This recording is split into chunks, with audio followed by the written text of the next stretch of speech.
माता कूष्मांडा के रूप में ब्रह्मांड की रचना करने के पश्चात जब आदिशक्ति ने देखा कि सृष्टि में अधर्म और पाप की शक्तियां बढ़ रही हैं, तब उनके हृदय में गहरी चिंता हुई।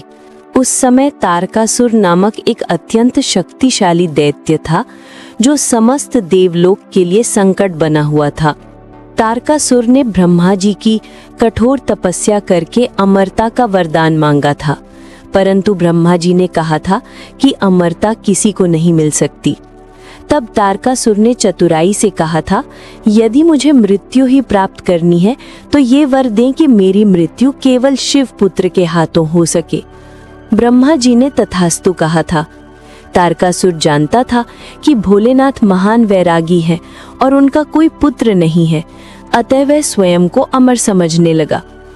उसने देवताओं पर अत्याचार करना आरंभ कर दिया। इंद्र को स्वर्ग से निकालकर वह स्वयं स्वर्ग का राजा बन गया। सभी देवता भय से कांप रहे थे। जब स्थिति असहनीय हो गई तो सभी देवता ब्रह्मा जी के पास पहुंचे।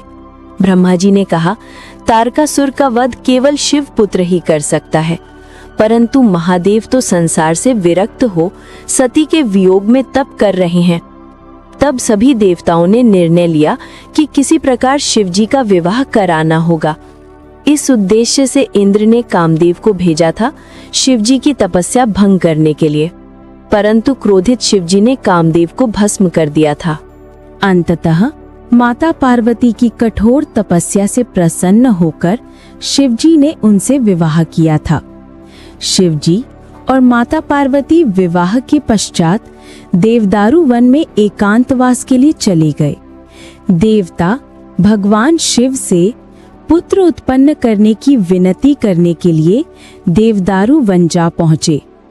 तब उन्हें पता चला कि शिवजी और माता पार्वती वन में एक गुफा में निवास कर रहे हैं और भगवान शिव और माता पार्वती की शक्ति जन्म लेने वाला है। शिवजी और माता पार्वती के तेज से एक प्रकाश पुंज निकला। तब अग्निदेव ने उस प्रकाश पुंज कबूतर का रूप धारण करके ग्रहण कर लिया व तारकासुर से बचाने के लिए उसे लेकर जाने लगे। किंतु उस प्रकाश पुंज का ताप इतना अधिक था कि अग्निदेव से भी सहन नहीं हुआ।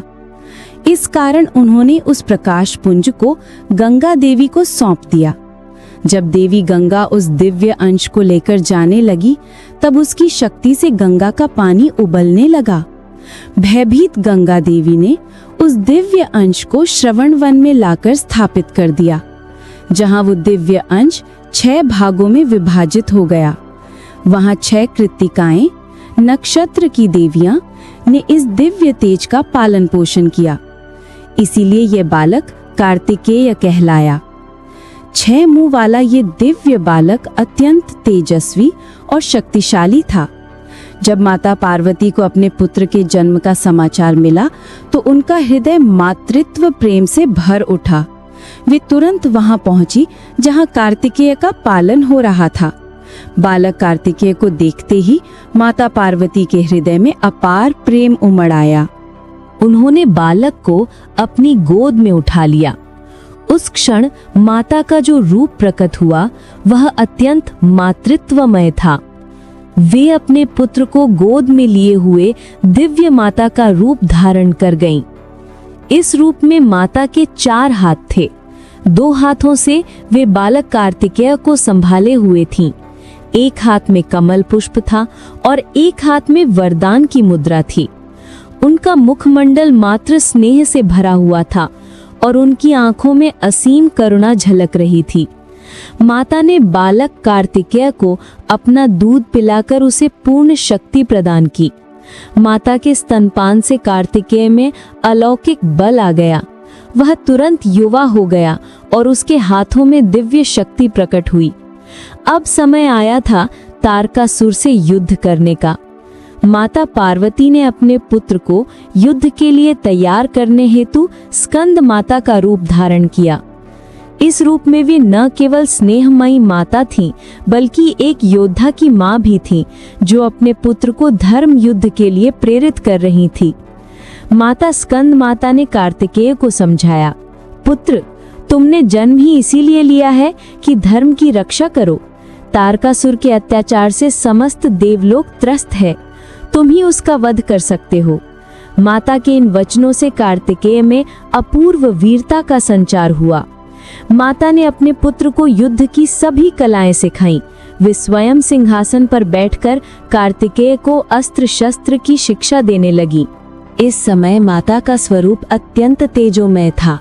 वे सिंह पर आरूढ़ थी और उनके हाथों में विभिन्न अस्त्र सुशोभित थे। कार्तिकेय की शिक्षा पूर्ण होने पर माता ने उसे आशीर्वाद दिया, वत्स, जाओ और धर्म की स्थापना करो, तुम्हारी विजय निश्चित है। माँ के आशीर्वाद से कार्तिकेय का तेज और भी बढ़ गया। अंततः कार्तिकेय ने तारकासुर के साथ भयंकर युद्ध किया। यह युद्ध 6 दिनों तक चला। छठे दिन कार्तिकेय ने अपने दिव्य भाले से तारकासुर का वध कर दिया। इस प्रकार माता स्कंद माता के पुत्र ने धर्म की रक्षा की। तारकासुर वध के बाद जब कार्तिकेय विजयी होकर लौटे तो माता स्कंद माता ने अपने वीर पुत्र का स्वागत किया। उस समय माता का हर्ष देखने योग्य था। उन्होंने कार्तिकेय को गले लगाकर कहा, पुत्र, तुमने धर्म की रक्षा करके अपना जन्म सार्थक कर दिया। देवताओं ने भी माता स्कंद माता की महिमा का गुणगान किया। उन्होंने कहा, माते, आपने एक आदर्श माता का परिचय दिया है। आपने अपने पुत्र को व्यक्तिगत सुख के लिए नहीं बल्कि लोक कल्याण के लिए तैयार किया। माता स्कंद माता का ये रूप मातृत्व के सर्वोच्च आदर्श को दर्शाता है। वे दिखाती हैं कि एक माता को अपने पुत्र को केवल सुख सुविधा ही नहीं देनी चाहिए बल्कि उसे धर्म और कर्तव्य के पथ पर चलने के लिए भी प्रेरित करना चाहिए। माता स्कंद माता का स्वरूप अत्यंत दिव्य है। वे कमल आसन पर विराजमान हैं। उनके 4 हाथ हैं। 2 हाथों में बालक स्कंद को संभाले हुए हैं। एक हाथ में कमल और एक में वरदान मुद्रा है। वे सिंह पर आरूढ़ है जो शक्ति और वीरता का प्रतीक है। नवरात्रि के 5वें दिन माता स्कंद माता की आराधना की जाती है। इस दिन हरे वस्त्र धारण किए जाते हैं। माता की उपासना से भक्तों को संतान प्राप्ति, संतान की रक्षा और मातृत्व सुख की प्राप्ति होती है। साधकों को ज्ञान और वैराग्य की प्राप्ति होती है। माता स्कंद माता का चरित्र हमें सिखाता है कि सच्चा मातृत्व केवल संरक्षण में ही नहीं बल्कि अपने पुत्र को धर्म के पथ पर चलाने में है। उनकी कथा प्रेरणा देती है कि कैसे एक आदर्श माता अपने पुत्र को समाज और धर्म की सेवा के लिए तैयार करती है। ओम ऐं ह्रीं क्लीं स्कंद माता यै नमः। अगर आपको ये कथा पसंद आई हो तो वीडियो को लाइक, शेयर और सब्सक्राइब जरूर करें।